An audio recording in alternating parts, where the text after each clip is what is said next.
What up, everybody? Waxvillain, Seattle, Washington. Happy Friday. This is a special live stream right here. This is Tales from the Crates. This was an idea that I had early in, I want to say maybe December, January.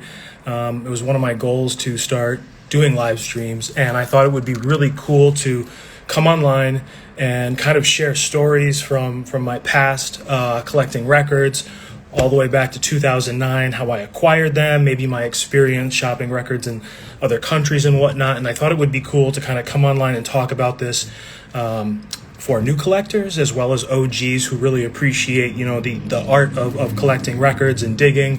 For me, when I started out collecting records, it was just me by myself. Wax Poetics was my primary reference material. And so it was a matter of that and being in record stores, looking online, if you will. But at the time, you got to kind of dial back to '09 or whatever. It was pretty much being in stores, right? If I hadn't read about the record, it was something that I would see, and it was usually album art that would kind of catch me. So today's theme is I thought about what would I call this, and it's going to be Minneapolis to Mayfield, right? That's kind of the title of this live stream. And so I want to start with this record right here. Okay. So this is kind of where everything started for me, at least with this story right here. This record was put out by Secret Stash. And, I think this was released maybe 2009, maybe 2010. And what got me was the album cover. So I'm a big fan of when I see block colors on the cover. So that caught me.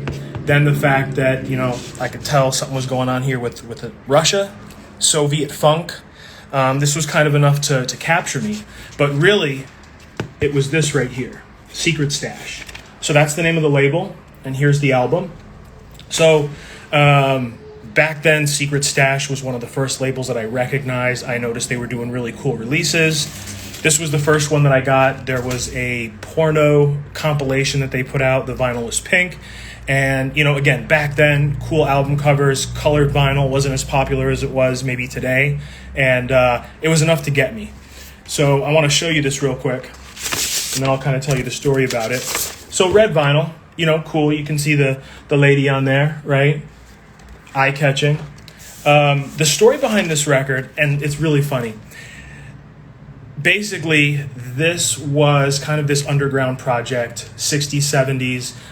Back then, the political landscape was a little bit different, and so access to music from the U.S. was restricted. And even making music was kind of a big deal. And so the story on the back of the cover really talks about this guy named Pavel and how he was commissioned to do music for TV and maybe broadcast. So they give him access to this studio.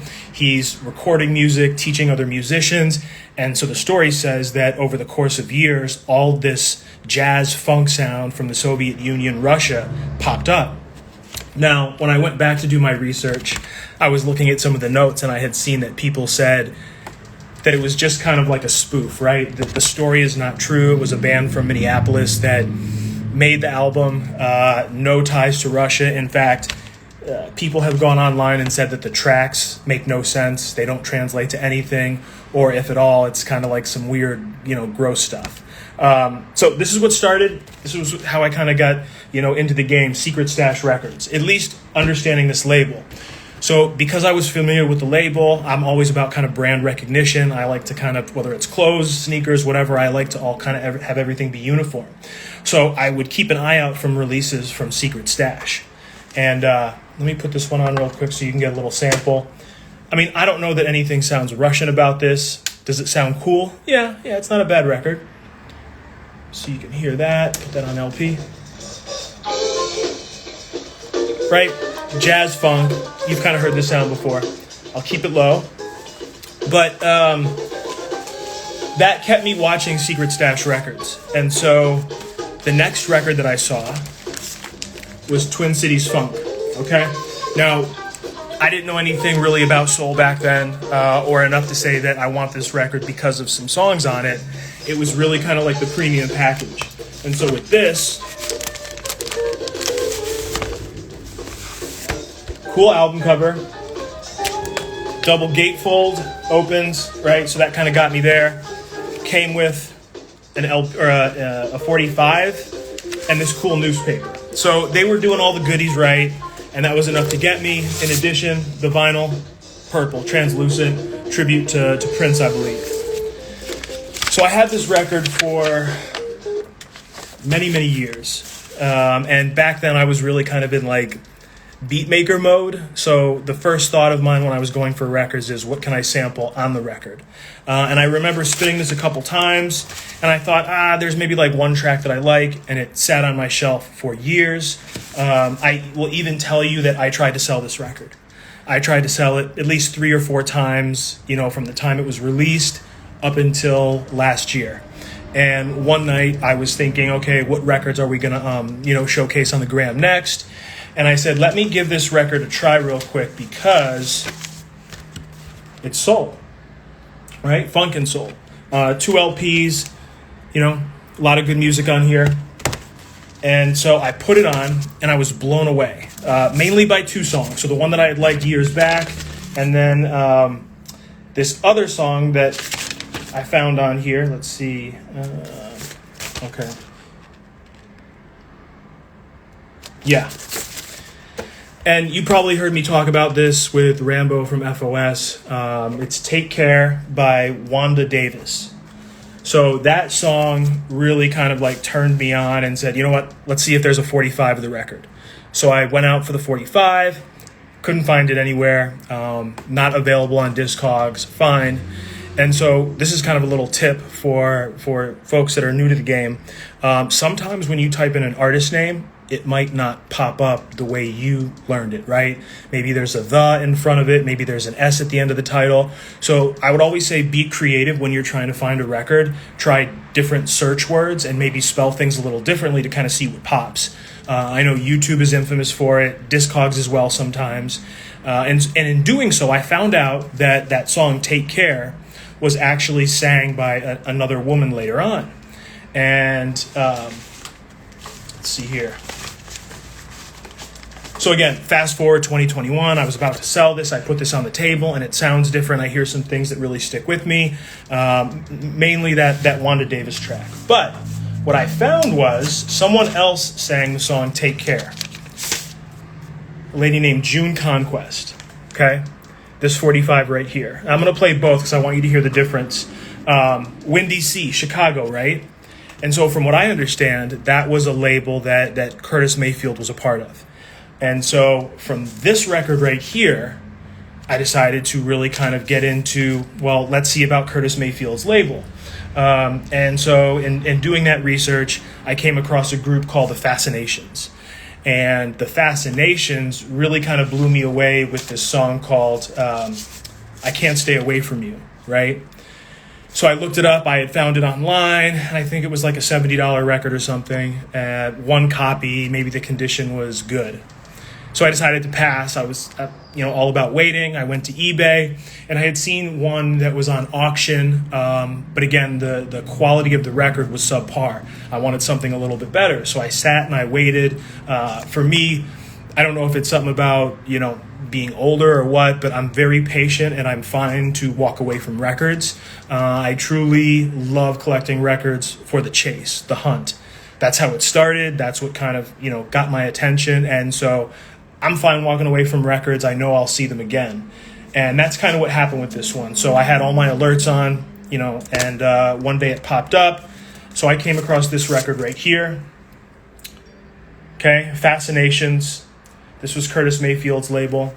And so what's interesting about the Fascinations is they had several attempts to make hits on Curtis's label. And they were all kind of flops. They didn't get the success that a lot of people had hoped for, especially the group. Interestingly enough, in the UK, they were super popular and their records were on the charts. So at one point, the Fascinations, I think it's like a trio of girls or women, they decided to get back together. They were, doing shows in Europe, hoping to kind of get buzz with their records, but it never really stuck. And an interesting story about this particular record and how they got connected with Curtis Mayfield, there's a male group called the Impressions. The Impressions introduced the Fascinations to Curtis Mayfield. Curtis believed in the girls, loved them, and so he continued to push them. I Can't Stay Away From You is also a song that was sang by The Impressions. And at first, this one really stood out to me. I think when you hear this, you're going to hear kind of that sample junkie, excitement when I play this, especially at the beginning. Maybe you know the song. But the Impressions version is just as good. In fact, I'm going to go for that at some point because I really love the song. I love, the contrast between the Fascinations version and the Impressions.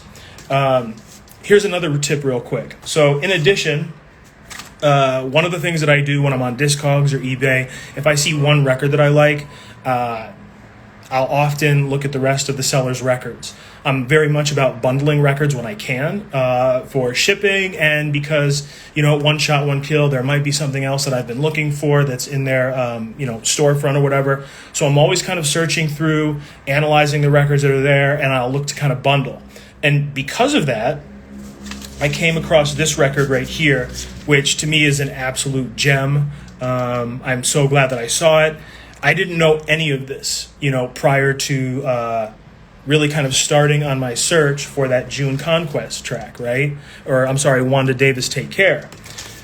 So I came across this one right here. This is The Movers, and this is Brenton Wood's label, right? You can see this is rough, kind of beat up, and you'll hear the difference in quality when I play these records. So it's I Love You, Baby, and One Little Dance. This is a hardcore double A-sider. This is a soldie. Absolutely love this. I'm really excited to play these records for you. I just want to take a look at the chat real quick. I wish Discogs had not strict stretch criteria. Sure, you got some. Wish you didn't waste stories. Yeah. Okay. So let's go ahead and start with the June Conquest record first, or Wanda Davis, so you can hear this. Let's see here.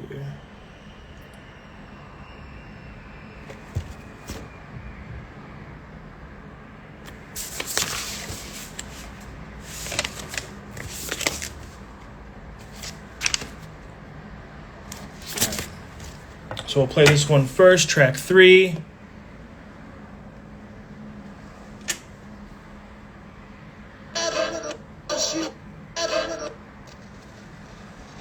Hear this version.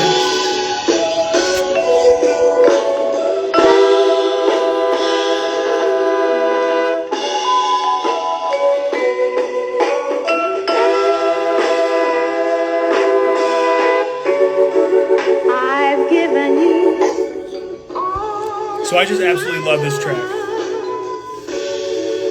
It was granted by the man of God.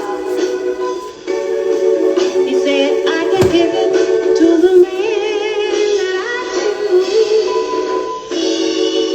My one and only choice was you.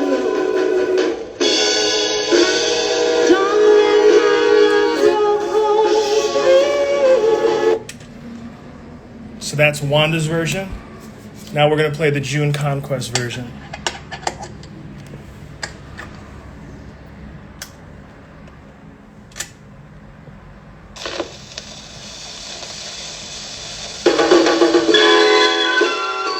Different, right? But it kind of will start to sound a little similar later. You'll tell the similarities.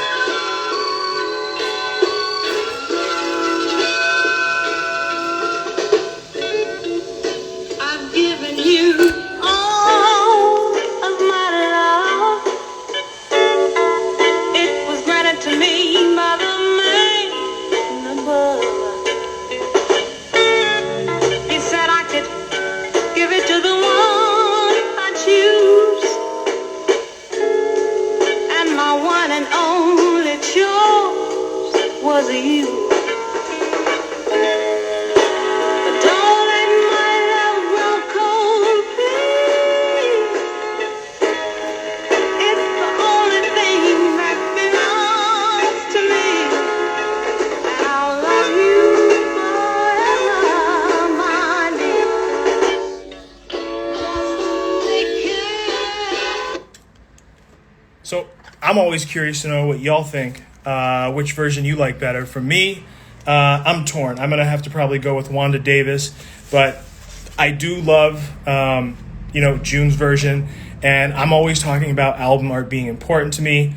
I really love the label on this, and that kind of factored into my decision as well. I mean, I really don't care. I would have got this just because I love the song so much, but I love the label on that. Okay? Next up, we're going to play I Can't Stay Away From You. This was one that I hunted for a while. Really happy to have this in the collection.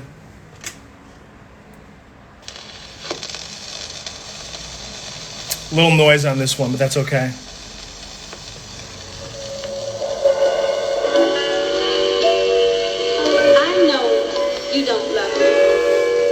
What's up, Grimy? I see you. Someone else.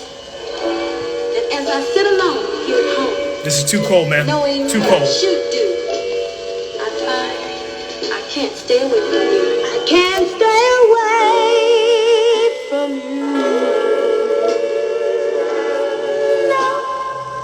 No, I can't stay away from you. No, I know.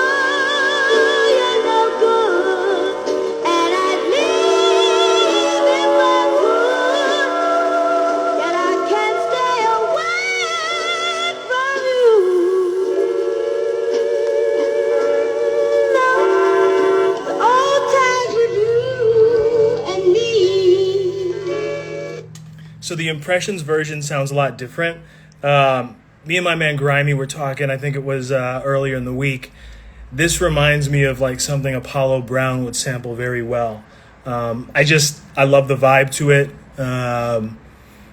Killer soul track. And to me, kind of the story of the Fascinations is slightly haunting because I've come on and I've talked about not one-hit wonders, but kind of those lost gems where, it's a preservation project kind of deal where they're looking at the acetates, trying to restore them. Sometimes they don't even know who the artists are, but the music is really good.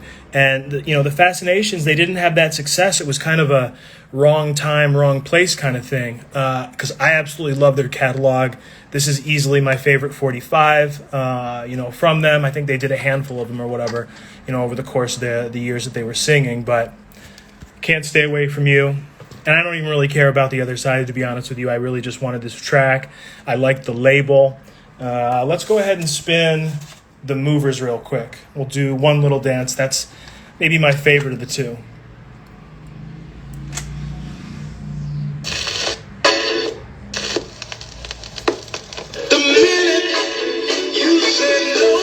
Up-tempo, happy.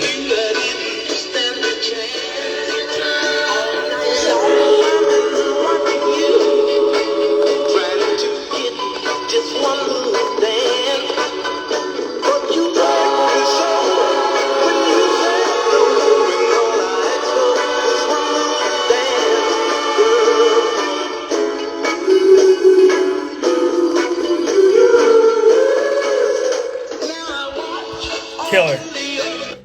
Flip it to B real quick.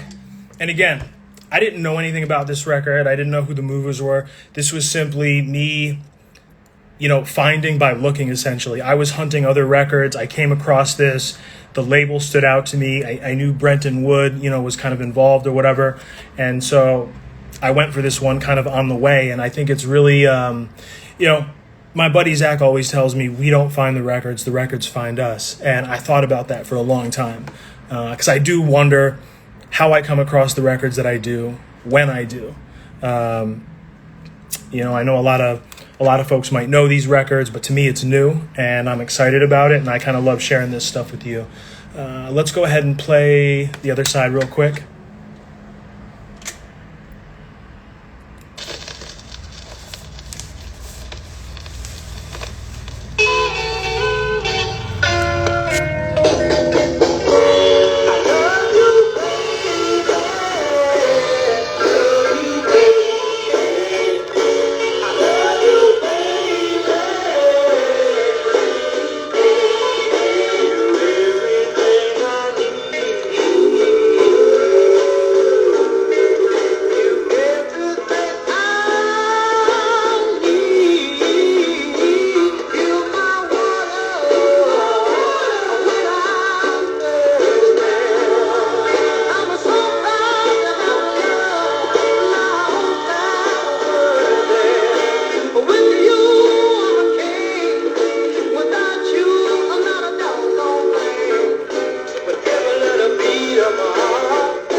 So all these records that I played really kind of started from this one right here. Maybe it was the Soviet one, but it was me, picking up records from Secret Stash in like 2009, 10, and 12, and it just kind of sat on my shelf for the longest time.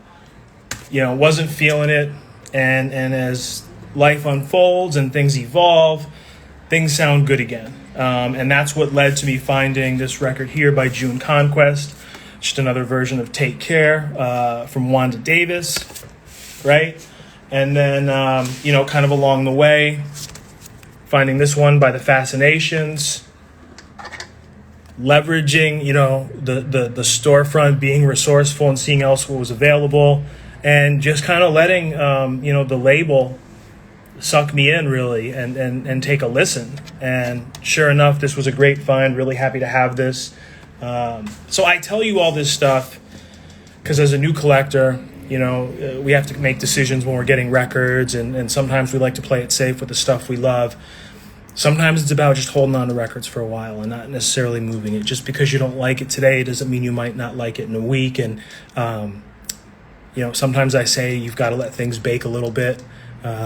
Sometimes they have to almost, wait until they're ripe, if you will, right? Ready to go. And that's kind of how I found all of these records. It's about being a student. It's about being able to put the time in to do the research and truly look at the labels, the notes, and see how things get connected. I mean, I would have never thought in 2009 that, all this time later, I would have found the Mayfield label and the Windy Sea label and all these different artists that I knew nothing about, but that one record was kind of that starting point, and I just followed it.